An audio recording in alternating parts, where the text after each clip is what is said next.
What is up, my friends? You are very welcome along to tonight's late night Anfield Agenda news roundup. Of course, we're going to be covering the main talking points from our stream, but we also have a couple of fresh bits of information, including a potential new contract for Conor Bradley and revealing the price of Benjamin Sesko's release clause in his RB Leipzig deal. That and lots more to come over the next few minutes, but you know the score. We want to know your thoughts, so let us know in the comment section once you've watched the video. We hope you enjoy it, and if you do, drop a like and don't forget to hit that subscribe button. You may or may not be aware, but we are having our end of season party show at the Hot Water Comedy Club in Liverpool, May 28th, which is 3 days after the final game of the league campaign. If you would like to come and see us for this all ages event, you can get your tickets priced at just £20 from the link in the description of this video. Tickets have been flying out the door since they went on sale a few days ago, and I want to say a massive thank you to everybody for their support so far. And also don't forget, if you'd like to check out the hoodie I'm wearing or anything else from the AnfieldAgendaShop.com, you can check it out with the link again in the description of this video. I've got my Where's the Money John hoodie on, which arrived today, so thank you to you all for your support. Right, loads to get through, so let's get stuck into it. Ian Doyle of the Echo put out a piece today to say, breaking, Liverpool want to reward Conor Bradley for his ongoing progress with a renewed long-term contract. Negotiations continue to take place between the Reds and representative of Bradley. Now that's brilliant, and I think all of us would very much welcome that. But there are more pressing contract negotiations that we would like to see the journalists and others call out the club for. Namely, if it was priority number one for Richard Hughes to get Mo, Virgil and Trent's contract sorted, why are we not hearing much pushback about it when we're here in March and still none of them done? But that being said, it is great news to see that the club at least want to reward Conor Bradley for his progress this season. And if Trent does move on, he probably will become the first choice right back. But of course, we hope Virgil, Trent and Mo all sign new deals. But that breaking news there from Ian Doyle of the Echo, and well done to everybody involved, and hopefully he gets an improved deal, which I think we'll all agree he deserves. Next up, Joshua Kimmich.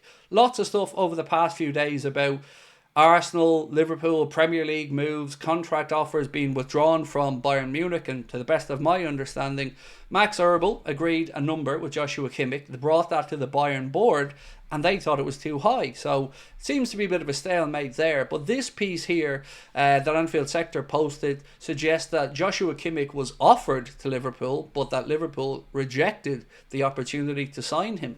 Thoughts on that one? I mean, I'm not against the idea of signing him, nor am I against the idea of not signing him, but I've always wondered if we would be interested or not, especially with the wages that he's probably going to want, coming on a free contract, probably the last big contract of his career as well. So it doesn't surprise me that maybe Liverpool have looked at it and thought, not really an investment worth making for a player who's heading for 31. Benjamin Sesko, though, on the other hand, is at the other end of his career, and Sky Sports in Germany reported a very interesting fact earlier on, and they released the release clause that's in his contract that is active this summer. Now, I'm going to read you through what it says because there are a couple of different outcomes, but basically the headline figures are lowest price, €60 million, highest price, just over 80 million. But this is what they had to say. A release clause for Benjamin Sesko can be activated this summer, Sky Sports News understands. It is understood it's a variable clause tied to the appearances, goals and assists for RB Leipzig. The clause will start at around €60 million, but could go above €80 million if certain conditions are met. Now that's just under 50 million quid up to about £66 million. It is understood the clause currently is sitting at about €75 million, so on the higher end of it. So let's just say, for argument's sake, you had to go and pay the €80 million. Do you think there's value there in a very promising up-and-coming 21-year-old forward? I do. Certainly, if you look at it this way, you could buy Benjamin Sesko and Matheus Cunha out of their release clauses for about 20 million quid less than Newcastle are asking for Alexander Isak, and that to me would be a huge yes. Like 24 million quid actually if Newcastle stuck to their valuation of £150 million for Alexander Isak, who I'll be astonished if anybody goes and pays that money. No qualms about the calibre of the player, we've spoken about that a lot, but 150 million, I don't think it's going to be happening. So I want to move on to something that Liverpool have achieved today, and something that, you know, I'd love to achieve personally but never will. Liverpool have become the first Premier League club to reach 10 million YouTube subscribers. You know, I'm hoping to take 1 million someday, even though I think I'll take the L on that one. But to the club, well done. Genuinely delighted to see. Always good for our club to be first at anything. And 10 million YouTube subscribers is no mean feat. So well done to everybody as part of the club's media team. Certainly they put out some great content on the YouTube channel. I'm sure you've all enjoyed many of the videos yourselves. Maybe let us know in the comments some of your favourites. But again, congratulations to the club on another milestone there. 10 million subscribers. A man can only dream. Right, so Sasha Cavalieri earlier on put out a very interesting piece that spoke about Liverpool having an interest in Isak, but going one step further. Let me read you out what it said. This piece here, and credit to the Anfield Talk for posting it, said Liverpool are in contact with Alexander Isak's representatives and are prepared to make an offer in the summer. Newcastle's price tag, £150 million.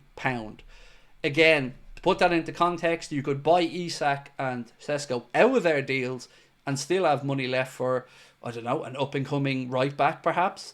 It just seems too high for Isak, especially when you take into consideration that he does have, at the very least, injury concerns moving ahead. I just couldn't see it. I think for Liverpool to be a buyer, that price would have to come down closer to 100 million.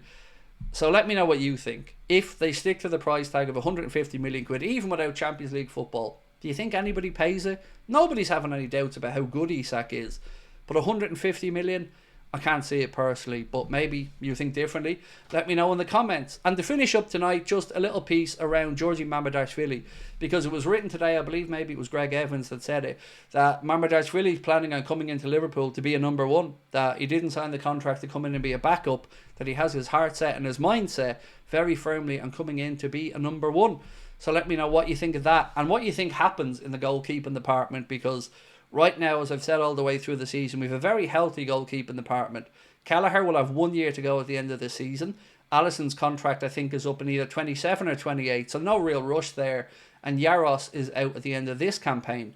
So what do you think happens here? I think we can only afford to lose one of Kelleher and Alisson, certainly not two. But let me know how you guys are thinking in the comment section. So that is pretty much it for me tonight, ladies and gents. I will be back tomorrow. Early, we're going to have the preview for the Paris Saint-Germain game coming out. That'll be out at about 9 or 10 o'clock in the morning, so keep an eye out for that one. We'll have a news video in the afternoon, and of course, we'll be back for the late night agenda tomorrow night, even though the Champions League games will be underway. We hope to see it at 8:45, where we'll go through it all and see what's happening in the PSV Eindhoven Arsenal game, in the Battle of the Madrid clubs, and of course in Aston Villa against Club Brugge. All of them on our side of the Champions League draw. I'll talk to you then. Have a wonderful night and thank you for watching. Much love. Bye-bye.